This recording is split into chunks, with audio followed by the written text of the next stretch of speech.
Hello everyone, I just want to share this scripture. The cure is in Jesus. Ask and you will receive and your joy will be complete. John 16 verse 24. So don't mess that up by trying to be like everyone else.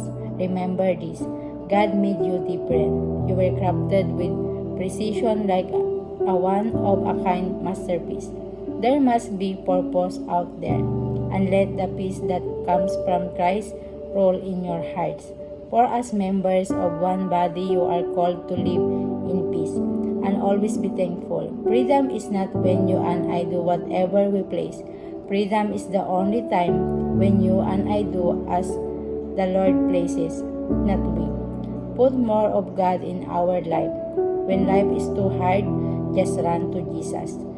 Life can be challenging at times, but with the right mindset and attitude, we can learn to navigate it like a game. It's about understanding the rules and playing to win. Keep this perspective and you'll be unstoppable. Jesus is always with us, even in our darkest days. He is always there for us. Jesus loves all of us. Jesus didn't say that weapons wouldn't form. He said they wouldn't prosper. In order to bring you to a powerful place, sometimes the Spirit will lead you into a quiet place. Seek first the kingdom of God and His righteousness, and all these things shall be added to you.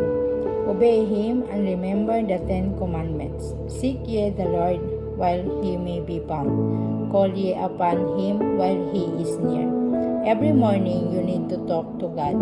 Pray. You need to release the worry and forgive the people who did you wrong. Start the day in faith, believing that He has good things in store.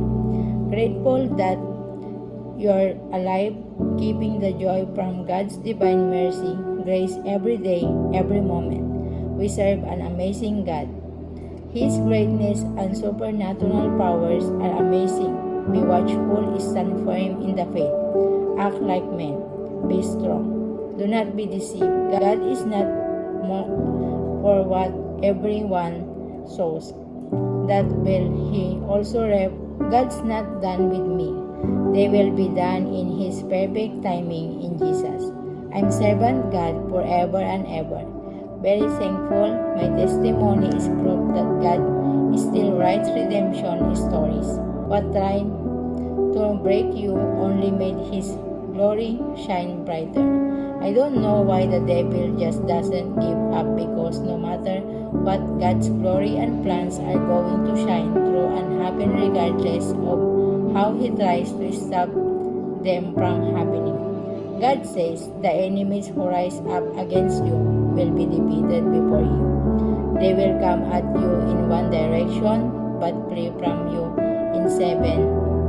Powerfully remind us of God's protection and victory for those who walk in obedience to Him. He was in the world, and though the world made through Him, the world did not recognize Him. He came to that which was His own, but His own did not receive Him. Spiritual blindness can keep people from recognizing God's presence. When you follow God, the world won't understand you. Finish the race. The person without the Spirit does not accept the things that come from the Spirit of God, but considers them foolishness.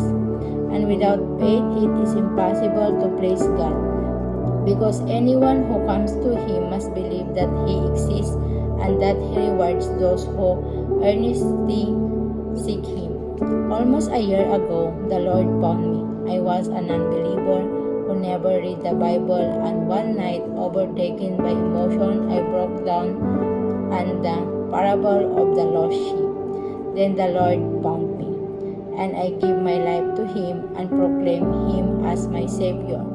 He refreshes my soul. He guides me along the right paths for His name's sake. I'm committed to picking up my cross daily and walking in faith, for it is ordained in the mighty name of Jesus, the Father, the Holy Spirit. Today, so desperately hungers for hope, yet uncounted people have almost given up.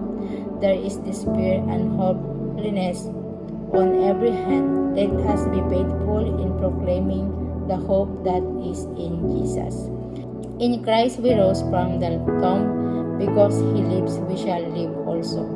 Esther is coming. If God is reason why are still breathing, praise Him. Thank you everyone. God bless you.